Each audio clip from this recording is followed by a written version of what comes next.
Mīļie pasaku draugi, es decembra vidū viesojos Bergenā, otrajā lielākajā Norvēģijas pilsētā, un šobrīd es esmu pasaku mežā, kur dzīvo troļļi, un arī šīs dienas pasaka būs par trolli.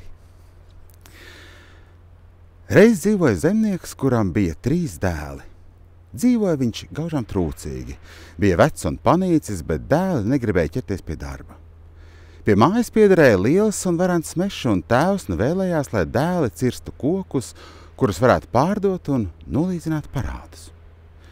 Dēli ilgi tielējās, taču beidzot zemnieks tos pielauza, un vecākais dēls pirmais dzīrās doties uz mežu.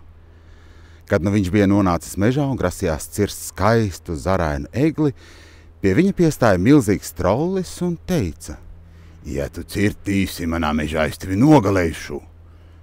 Tiklīdz puisis to izdzirda, tā aizsvieda cirvi, lika kājas pār pleciem un aši joza uz mājām. Aizelsies viņš pastāstīja, kas noticis, bet tēvs viņu nosauca par zaķpastalu. "Mani nu gan trollis nav biedējis cirst mežu," tēvs piebilda. Nākamajā dienā bija jādodas uz mežu otrajam dēlam, bet notika gluži tas pats, kas ar vecāko brāli.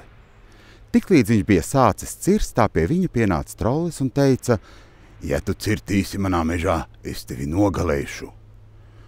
Puisis pat neuzdrīkstējās uzmest trollim ne acu, bet tāpat kā brālis diedza uz mājām, turklāt vēl naskāk.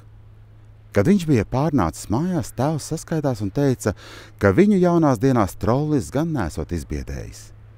3. dienā uz mežu vēlējās iet pelnrušķis. "Ak, tad tu būsi nu tas īstais, tu, kas pat savu degunu neesi izbāzis pa durvīm," smējās vecākie brāļi.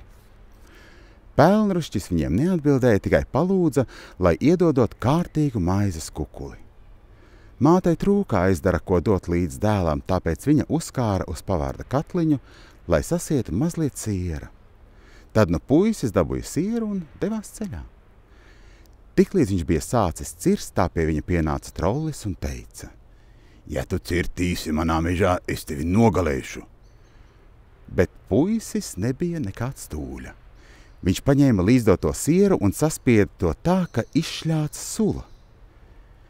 "Ja tu necietīsi klusu, es tevi saspiedīšu, kā saspiežu šo balto akmeni. Sula vien iztecēs."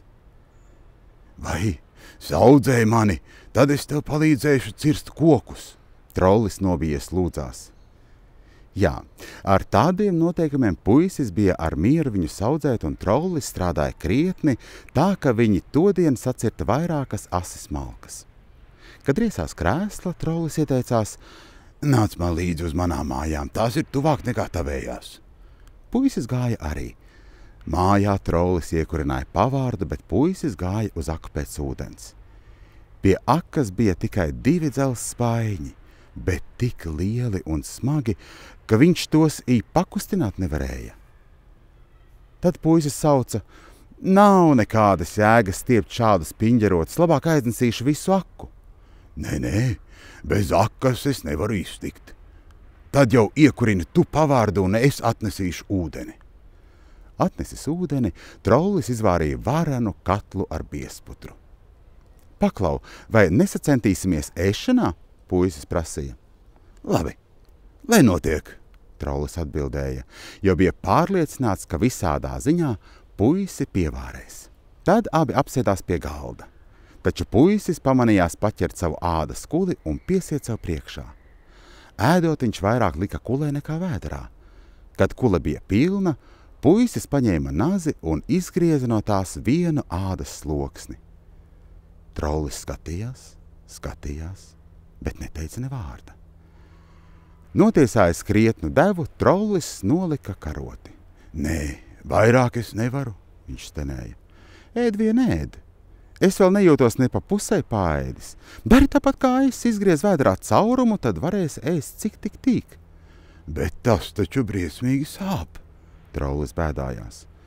"Ko niekus, nav pat vērts par to runāt," puisis apgalvoja. Tad trollis darīja tā, kā puisis bija teicis, un, vari man ticēt, viņš nolika karoti. Bet puisis paņēma visu sudrabu un zeltu, kas atradās kalnā, un cilpoja uz mājām. Naudu viņš allažiņ varēja izlietot un nomaksāt arī dzan daļu parādu. Un lūk, norvēģu tautas pasaka no norvēģu troļļu meža ir izskanējusi. Lai tev sauc miedziņš, ar labu nakti!